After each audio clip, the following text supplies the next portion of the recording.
পরিশুদ্ধ আওয়ামী লীগ, পরিশুদ্ধ সাথে আওয়ামী লীগ এই কথাটা যায় না। তারা ফ্যাসিস্ট, তারা স্বৈরাচার, তারা হত্যাকারী, তারা লুণ্ঠনকারী, তারা এখান থেকে অর্থ পাচারকারী এবং নিপীড়নকারী। এমন একটি দল যাদের দলের প্রথমে যে স্বাধীনতা যুদ্ধের সময় নেতা ছিল তার হাত দিয়ে বাকশাল কায়েম করে গণতন্ত্রকে হত্যা করা হয়েছে, টুটি চেপে ধরা হয়েছে, সংবাদপত্র আপনার সকল সংবাদপত্র বন্ধ করে দিয়ে একদলীয় শাসন ব্যবস্থা কায়েম করা হয়েছিল। ঠিক তেমনি ভাবে গত 16 বছরেও স্টিম রোলার চালিয়ে মাফিয়া সরকার এ দেশের মানুষকে জিম্মি করে, হত্যা করে, গুম করে আপনার তাদের যে ফ্যাসিস্ট রাজত্ব কায়েম করেছিল তাদের সাথে কোন রকমের সখ্যতা, কোন রকমের সমঝোতা এবং যেই রক্ত তাদের গায়ে লেগে আছে এই রক্তের দাগ মুছে না যাওয়া পর্যন্ত, জাতির কাছে ক্ষমা না চাওয়া পর্যন্ত এবং সুস্পষ্ট বিচার না হওয়া পর্যন্ত কোনোভাবেই আমি সরাসরি বলতে যে আওয়ামী লীগের বাংলাদেশের রাজনীতি করার কোনো অধিকার নেই।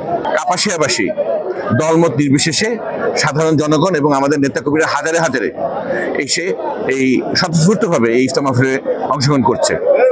দুঃখের সাথে বলতে হয় যে গত 17 বছর আমরা একটা ইফতার মাহফিল করব দলীয়ভাবে যে কোনো একটা ইউনিয়নে বা ওয়ার্ডে বা উপজেলা পর্যায়ে, সেটা পর্যন্ত করতে দেওয়া হয়নি।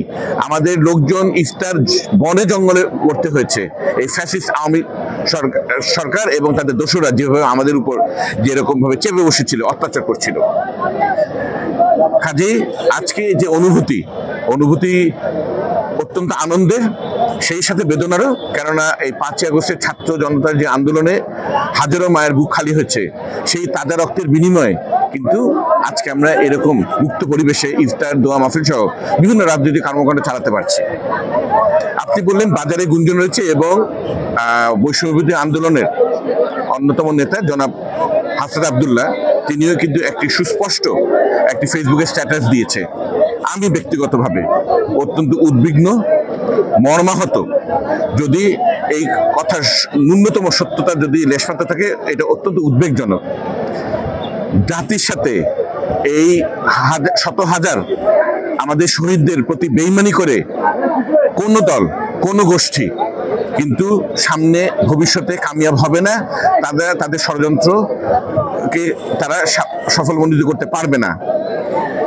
দেখুন, আমাদের দলের প্রতিষ্ঠা লগ্ন থেকে অদ্যাবধি যত আপনার আন্দোলন সংগ্রাম হয়েছে, জনগণের পাশেই আমরা ছিলাম, আছি, থাকবো।